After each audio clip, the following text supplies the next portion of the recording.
Sandali. Ano? Ayan. Init, Maymay. Sa fishball. Ay, ayan si Luring, May. Halika, Luring. Apat ah. Luring, maayong aga. O anong Luring. atin? Alam mo, dapat papunta nga ako sa bahay mo. Kasi baka naman pwede ko nang makuha yung hiniram mong 2,000. Alam mo, gipit na gipit ako ngayon. Tapos na ospital pa ako nung nakaraang araw. Ay nako. Wala pa akong perang pambayad sa'yo. Eh, naalat nga ako ngayon sa pagtitinda ng batsoy dun sa palengke. Kaya nga hindi ako nagtinda ngayon. Luring, kailan ka naman makakaluwang-luwang para hindi na ako magbalik-balik dito? Sa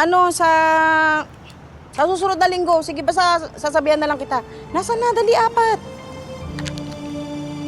4. 3 lang to eh. Isa pa.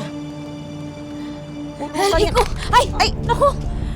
Ano ba yan? Sorry po. Hindi ko kasalanan to, ha?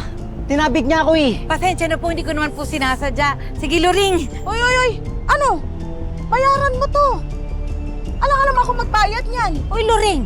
Bakit ganyan na ugali mo, ha? Ikaw na nga itong namimerwisyo at hindi makabayad ng utang. Tapos ikaw pang galit. Eh bakit? Magbabayad naman, hindi ba? Hindi ka lang makapaghintay. Eh totoo naman ah. Inaalat na nga ako sa batsuyan. Eh nagniningil ka pa.